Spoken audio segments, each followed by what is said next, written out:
për të siguruar votat për Albulin Agjiun? Mirëmëngjes së pari, ne kemi thënë qartë që Albulin Agjiu është kandidatja jonë.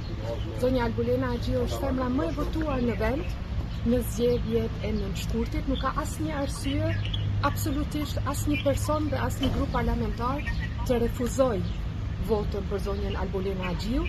Është jo vetëm një personalitet i jashtëzakonshëm, por është edhe një person i cili me aktivitetin e saj politik ka dëshmuar përkushimin e saj për këtë vend. Prandaj ky është arsyetim falso.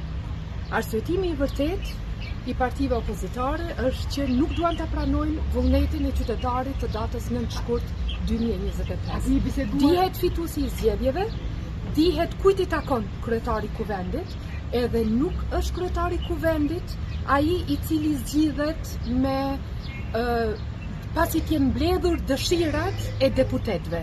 Por partia fituese e cakton emrin, e propozon emrin edhe votohet kryetari i kuvendit. Bllokimi i konstituimit institucioneve që në këtë fazë të hershme e patëm blokadën që me konfirmimin e mandateve tregon që opozita ende nuk është kthjellë edhe ende nuk e ka qartë rezultatin e zgjedhjeve të nënshkurtit. A keni ftu dukan? Jeni partia kryesore e fituese të zgjedhjeve, a ndjeni sadopak përgjegjës për situatën e krijuar? Pse nuk e ndryshoni emrin, të lëshoni dhe të dilet nga kjo situatë, që po situatë? Po kjo qasje do të thotë që pse nuk i shoni pe këtu, pse nuk është çështje lëshimit pe, nuk është as çështje kokëforcisë, është çështje parimore.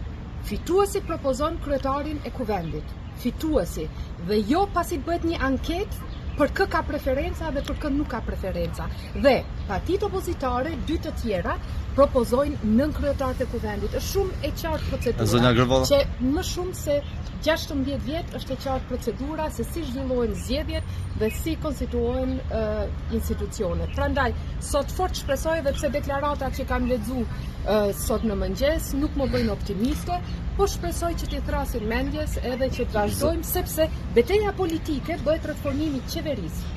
Betejë politike nuk bëhet rreth kryesimit të kuvendit. Se keni ftu kërkon për bisedime për me i siguru këto vota që po i kërkoni? Po, ju nuk e dini, ne patëm një takim konsultativ, patëm herën e kaluar para 2 ditësh, në cilën njëra prej partive as nuk mori pjesë. Unë i bëj thirrje qytetarëve që të ushtrojnë presionin e tyre publik ndaj atyre që bllokojnë punimet e kuvendit dhe konstituimin e kuvendit. Është shumë e rëndësishme ta konstituojnë kuvendin, pastaj e fillojnë betejën politike.